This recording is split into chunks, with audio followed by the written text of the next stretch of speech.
Hello friends, कैसे हैं आप लोग। उम्मीद है फिट हैं, लाइफ एंजॉय कर रहे हैं। ग्रीन चिलीज़ SK22 बहुत ज़बरदस्त, बहुत ज़्यादा इनके ऊपर प्रोडक्शन होती है और ये अपवर्ड इनकी डायरेक्शन होती है, मतलब फ्लावरिंग होती है और ऊपर बहुत ज़्यादा इनके ऊपर चिलीज़ लगती हैं।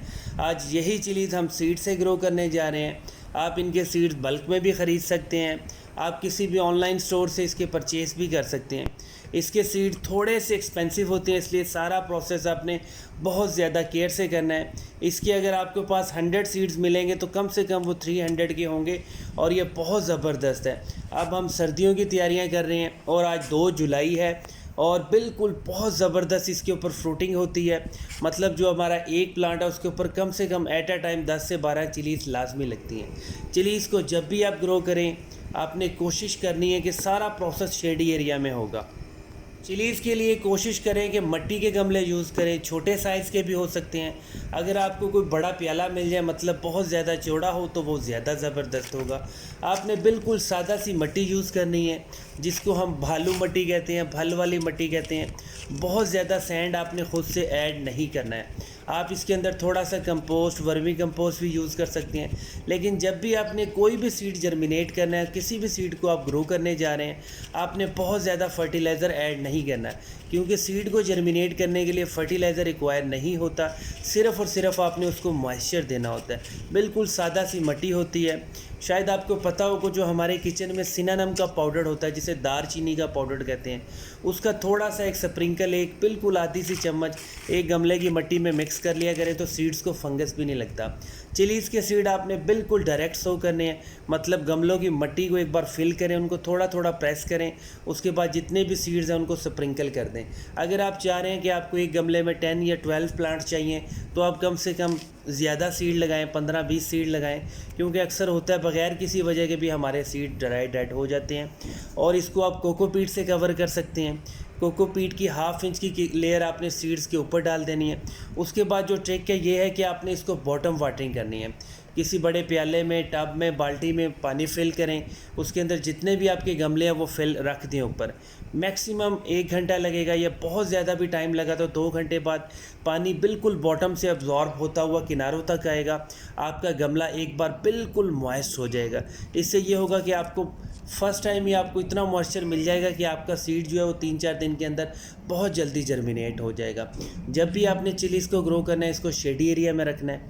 आपने जो ऊपर कोकोपीट डाली है उसको शावर करते रहना है। अगर आपको फ़ील हो कि दिन में 2 बार 3 बार भी शावर करना पड़ा है, तो आप लाजमी शावर करें। सिर्फ़ और सिर्फ जो कोकोपीट की लेयर है आपने उसको मॉइस्ट रखना है। बॉटम वाटरिंग से ये होगा, एक बार उसने पानी अब्जॉर्ब किया होगा गमले ने, सिर्फ़ और सिर्फ आपको ऊपर की जो लेयर है उसको सिर्फ़ और सिर्फ आपने मॉइस्ट करना है। चिलीज़ के सीड बहुत जल्दी जर्मिनेट हो जाते हैं। मैक्सिमम 3 दिन 5 दिन, अगर थोड़ा सा ज़्यादा भी टाइम लगे तो 10 दिन तक सारे के सारे सीड जर्मिनेट हो जाते हैं। अगर बहुत ज़्यादा टाइम गुजर गया हो आपको सीड लगाए, मतलब 30 डेज़ 40 डेज़, तो आप समझ जाएँ कि हो सकता है फंगस लग गया या आपके सारे के सारे सीड्स ख़राब हो गए।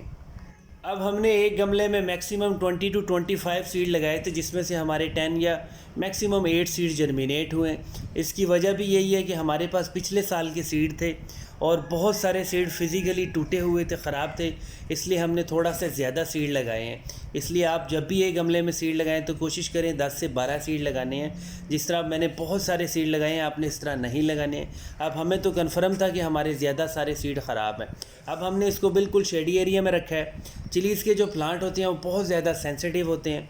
आप जब भी इनको जून जुलाई में ग्रो करेंगे या आपके पास बड़े गमले हैं, तो आप इनको कभी भी फुल डे सनलाइट में नहीं रख सकते हैं। अगर आप इनको एक दिन पानी भी नहीं देंगे तो बिल्कुल आपके पत्ते डाउन होने लगेंगे। आपको यूँ फील होगा कि बिल्कुल अभी प्लांट हमारा मरने लगा है। लेकिन ये बहुत ज़्यादा चालाक होते हैं। आप थोड़ी सी देर में इनको पानी देंगे तो बहुत जल्दी एक्टिव हो जाते हैं। इसका बेस्ट सलूशन यही है कि आप उनको थोड़ा सा शेडी एरिया में रखें, मतलब ऐसी जगह होनी चाहिए जहाँ पे आधे दिन की धूप आती हो।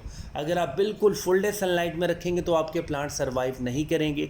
स्पेशली पंजाब में जब बहुत ज़्यादा गर्मी होती है, मई जून जुलाई में टेम्परेचर इवन 44-45 तक चला जाता है। इसका बेस्ट यही होता है कि आप इनको शेडी एरिया में रखें, आधे दिन की धूप में रखें।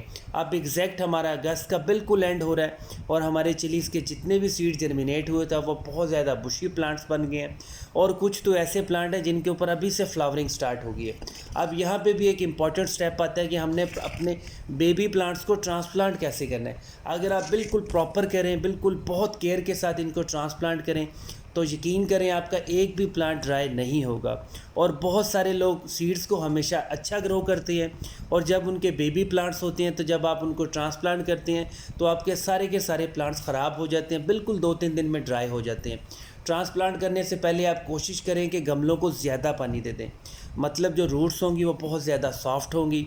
अगर छोटे छोटे गमले हैं तो आप बेशक गमला तोड़ भी सकते हैं, अदरवाइज़ आप गमले को जो गाची होती है, गमले के अंदर जो मिट्टी होती है, बॉटिंग मिक्स होता है, उसको बिल्कुल सारा का सारा बाहर निकाल लें, बिल्कुल सॉफ्ट सा रूट्स को ऊपर प्रेस करें तो आपके सारे बेबी प्लांट्स अलहदा हो जाएंगे। और जब भी आपने प्लांट्स को ट्रांसप्लांट करना है आपने कोशिश करनी है शाम का वक्त होना चाहिए, बहुत ज़्यादा ठंडक होनी चाहिए। मतलब अगर थोड़ी बहुत गर्मी हबस है तो चल जाएगा, लेकिन आपने बिल्कुल भी धूप में ये प्रोसेस नहीं करना। बहुत सारे लोग ऐसा करते हैं कि बिल्कुल अर्ली मॉर्निंग ट्रांसप्लांट कर देते हैं। फिज़िकली तो आपको लगता है कि आपका बेबी बिल्कुल फिट है, लेकिन जब बहुत ज़्यादा धूप पड़ेगी 3 घंटे 5 घंटे की तो आपका प्लांट बिल्कुल ड्राई हो जाएगा। और SK22 ऐसी चिलीज़ होती हैं जिनके बिल्कुल टॉप के ऊपर चिलीज़ लगती हैं। अगर आपके पास एक बड़ा गमला है 12 इंच का, उसके अंदर आप ऐसा पॉटिंग मिक्स रखें कि आपको बार बार फर्टिलाइज़र बिल्कुल भी देना ना पड़े। उसके अंदर आप 60% सादा मिट्टी लें, बिल्कुल सादा सी मिट्टी लें। उसके अंदर कंपोस्ट, वर्मी कंपोस्ट, गली सड़ी गोबर की खाद आप डाल सकते हैं, थोड़ा सा भुजा हुआ चूना वो डाल सकते हैं, जो लकड़ियों की राख होती है जिसे हम बर्न्ट वुड ऐश कहते हैं वो भी आप डाल सकते हैं। सारी चीज़ें 1 टीस्पून आप डालें, अच्छे से पॉटिंग मिक्स को मिक्स करें, गमला फिल करें। और कभी भी आपने चिलीज़ का प्लांट पुराने गमलों के अंदर नहीं लगाना। अगर कोई आपके पास पुराना गमला है भी है तो उसकी मिट्टी को एक बार निकालें, उसको सॉफ्ट करें, 1-2 दिन की धूप लगाएं, बाद में उसको ट्रांसप्लांट कर दें। अब हम इसको स्टील की क्यारी में लगा रहे हैं। बहुत ज़बरदस्त हमारा पॉटिंग मिक्स है। इसमें हमने लास्ट ईयर भी फर्टिलाइज़र डाला था और थोड़ा थोड़ा फर्टिलाइज़र ऐड करते हैं और ये बहुत बड़ी क्यारी है। और अब की दफ़ा हम एक नया एक्सपेरिमेंट करने जा रहे हैं कि हम जो जितने भी चिलीज़ के प्लांट हैं उसको 5 इंच 4 इंच के डिस्टेंस के ऊपर रख के सारे के सारे प्लांट्स यहीं पे लगाएंगे। लास्ट ईयर भी हमने जब लगाए थे तो हमें इसी पॉट के अंदर बहुत सारी चिलीज़ मिली थी। और ये जो SK2022 होती हैं इसकी बहुत ज़्यादा रूट्स नहीं होती है। चिलीज़ का प्लांट को आपने बहुत ज़्यादा फर्टिलाइज़र भी नहीं देना। अगर आप बहुत ज़्यादा फर्टिलाइज़र देंगे तब भी इसके सारे के सारे फ्लावर्स गिर जाएंगे। अब 2-3 क्वेश्चन ये भी लोग करते हैं कि हमारे चिलीज़ के ऊपर फ्लावरिंग बहुत ज़्यादा होती है लेकिन एक भी चिलीज़ नहीं लगती है। आपने जब भी इसको स्प्रे करना है कोशिश करनी है कि जब आपको फ़ील हो कि बर्ड्स बन रहे हैं, मतलब फ्लावर्स के जो बर्ड्स हैं वो जैसे ही अपीयर हो रहे हैं तो आपने इसके ऊपर स्प्रे कर सकते हैं। आप नीम ऑयल का स्प्रे भी कर सकते हैं। अगर आप कोई केमिकल का स्प्रे करना चाह रहे हैं तो वो आपको किसी भी स्टोर से मिल जाएगा, उसका नाम होता है सैल्यूट। आप उसको बिल्कुल 1 ड्रॉप 1 लीटर पानी में ऐड करें, अच्छे से मिक्स करें और अपने सभी प्लांट्स के ऊपर दे सकते हैं, स्पेशली चिलीज़ के ऊपर। ऐसे प्लांट जिनके ऊपर फ्लावर्स आपके झड़ रहे हैं तो बहुत अच्छे रिजल्ट्स मिलेंगे। आपने जब भी बेबी प्लांट को ट्रांसप्लांट करना है शाम के वक्त करना है और आपने ट्रांसप्लांट करने के बाद एक बार बहुत ज़्यादा पानी देना है। इतना ज़्यादा पानी देना है कि गमले के जो ड्रेनेज होल्स है वहाँ से पानी निकल जाए, एक बार मिट्टी जो है वो बिल्कुल कीचड़ बन जाए। उसके बाद आप जब 1 दिन 2 दिन गुजरेगा तो आपका प्लांट थोड़ा सा फिज़िकली ड्राई होगा लेकिन उसकी रूट्स एक्टिव होगी और उसको कोई ट्रांसप्लांट शाख नहीं लगेगा। चिलीज़ के प्लांट को अपने पानी बहुत कम देना है, लेकिन इतना भी कम नहीं देना कि बहुत ज़्यादा मिट्टी हार्ड हो जाए। इसको आप टाइम टू टाइम थोड़ा थोड़ा फर्टिलाइज़र दे दिया करें। स्पेशली जो एलोवेरा का होता है, पल्प होता है, मतलब एलोवेरा के जो स्लाइस होते हैं उनको कट करें, उनको पानी में डिज़ोल्व करें, वो पानी भी आप चिलीज़ को दे सकते हैं। वो एंटी फंगल होता है, इसकी रूट्स में फंगस नहीं लगता और आपके प्लांट्स 100% एक्टिव और बहुत ज़्यादा प्रोडक्शन देते हैं। Thank you friends.